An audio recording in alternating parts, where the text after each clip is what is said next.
भगवती वासुदेवाय नमस्कार दोस्तों आज के इस वीडियो में हम पुरुषोत्तम मास महात्म्य के 26वें अध्याय के बारे में वर्णन करेंगे। व्रत की कथा को सुनने से पहले दोस्तों हमेशा ये एक बात तो जरूर ध्यान रखें कि ना तो खाली सर कथा सुननी चाहिए, यानी कि सर हमेशा ढका होना चाहिए, फिर वो दुपट्टा हो या फिर आंचल हो, किसी भी चीज़ से आप जरूर सर ढकें। दूसरा, हाथों में पुष्प, अक्षत, चावल कुछ भी आप जरूर रखें। खैर ये तो बाद की बात है। आइए व्रत की कथा को हम आरंभ करते हैं। सर्वप्रथम हम भगवान श्री गणेश का ध्यान करते हैं और उसके बाद व्रत की कथा को हम आरंभ करेंगे। श्री वक्रतुंड महाकाय सूर्यकोटि समप्रभ निर्विघ्नं कुरु मे देव सर्वकार्येषु सर्वदा। ओम नमो भगवते वासुदेवाय। अब उद्यापन के पीछे व्रत के नियम का त्याग कहते हैं।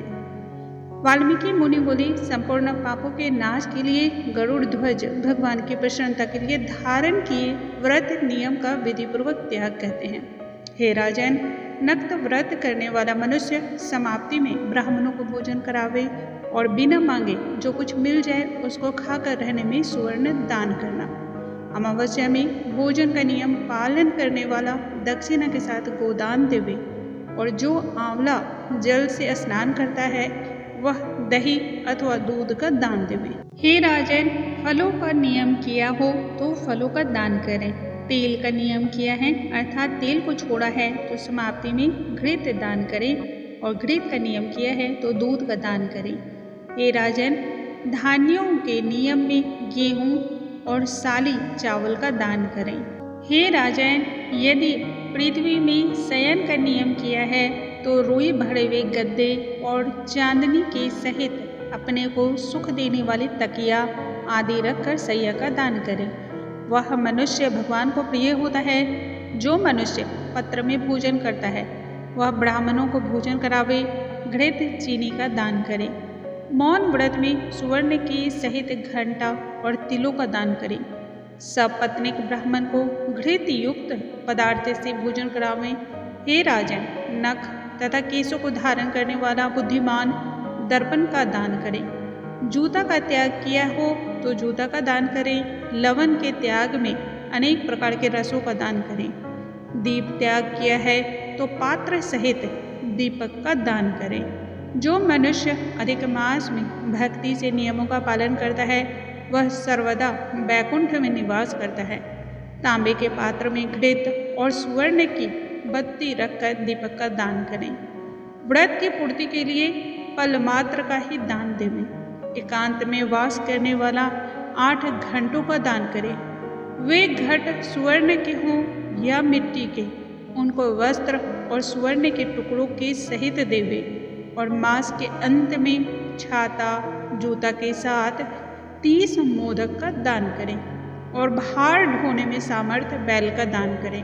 इन वस्तुओं के ना मिलने पर अथवा यथोक्त करने में असमर्थ होने पर हे राजन, संपूर्ण व्रतों की सिद्धि को देने वाला ब्राह्मणों का वचन कहा गया है, अर्थात ब्राह्मण से सुफल के मिलने पर व्रत पूर्ण हो जाता है।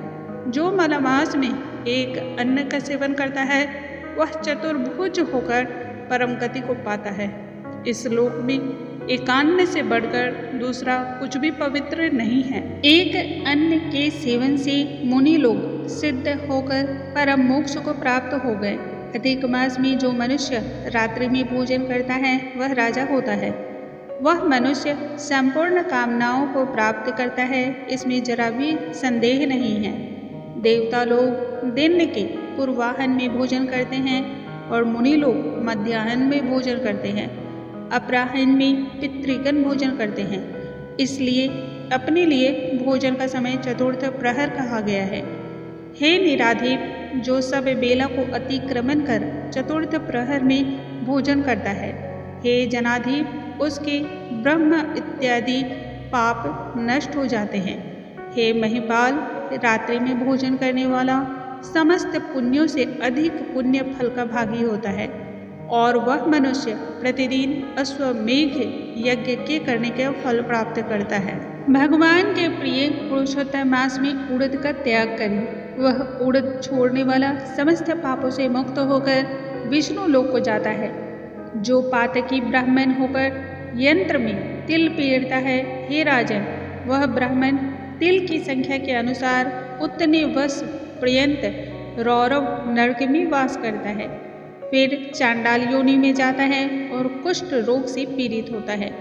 जो मनुष्य शुक्ल और कृष्ण पक्ष की एकादशी तिथि में उपवास करता है, वह मनुष्य चतुर्भुज हो गरुड़ पर बैठकर बैकुंठ लोक को जाता है और वह देवताओं से पूजित तथा अप्सराओं से सेवित होता है। एकादशी व्रत करने वाला दशमी और द्वादशी के दिन एक बार भोजन करे। जो मनुष्य देव विष्णु भगवान के प्रीत्यर्थ व्रत करता है, वह मनुष्य स्वर्गों को जाता है। हे राजन, सर्वदा भक्ति से कुसा का मुट्ठा धारण करें, कुसा मुष्टि का त्याग ना करें। जो मनुष्य कुसा से मल, मूत्र, कफ, रुधिर को साफ करता है, वह विष्ठा में कृमि योनि में जाकर वास करता है।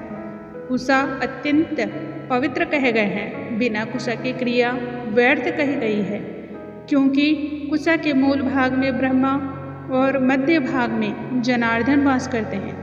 कुसा के अग्र भाग में महादेव वास करते हैं, इसलिए कुसा से मार्जन करें। शूद्र जमीन से कुसा को ना उखाड़ें और कपिला गौ का दूध ना पीवे। हे भूपति, पलाश के पत्र में भोजन ना करें, प्रणव मंत्र का उच्चारण रन ना करें, यज्ञ का बचा हुआ अन्न भोजन ना करें, शूद्र कुसा के आसन पर ना बैठें, जनेऊ को धारण ना करें और वैदिक क्रिया को ना करें। यदि विधि का त्याग कर मनमाना काम करता है तो वह शूद्र अपने पितरों के सहित नरक में डूब जाता है। 14 इंद्र तक नरक में पड़ा रहता है, फिर मुर्गा, सूकर, बानर योनि को प्राप्त करता है। इसलिए शूद्र हमेशा प्रणव का त्याग करें। हे भूमिप, शूद्र ब्राह्मणों के नमस्कार करने से नष्ट हो जाता है। हे महाराज, इतना करने से व्रत परिपूर्ण कहा गया है, अथवा ब्राह्मणों को दक्षिणा न देने से मनुष्य नरक के भागी होते हैं। व्रत में विघ्न होने से अंधा और कोढ़ी होता है। हे भूप, मनुष्यों में श्रेष्ठ मनुष्य पृथ्वी के देवता ब्राह्मणों के वचन से स्वर्गों को जाते हैं। हे भूप, इसलिए कल्याण को चाहने वाला विद्वान मनुष्य उन ब्राह्मणों के वचनों का उल्लंघन ना करें। यह मैंने उत्तम कल्याण को करने वाला, पापों का नाशक, उत्तम फल को देने वाला, माधव भगवान को प्रसन्न करने वाला, मन को प्रसन्न करने वाला धर्म का रहस्य कहा। इसका नित्य पाठ करें। हे राजन, जो इसको हमेशा सुनता है अथवा पढ़ता है, वह उत्तम लोक को जाता है, जहाँ पर योगीश्वर हरि भगवान वास करते हैं। इस प्रकार से पुरुषोत्तम मास महात्म्य की 26वें अध्याय की समाप्ति होती है। बोलो श्री नारायण की जय, बोलो श्री हरि की जय। श्रीमन्नारायण नारायण हरे हरे, जप लो नारायण नारायण हरे हरे, रट लो नारायण नारायण हरे हरे हरे हरे। दोस्तों, अगले वीडियो में हम पुरुषोत्तम मास महात्म्य के 27वें अध्याय के बारे में विस्तृत तौर पे वर्णन करेंगे। तब तक के लिए ओम नमो भगवते वासुदेवाय।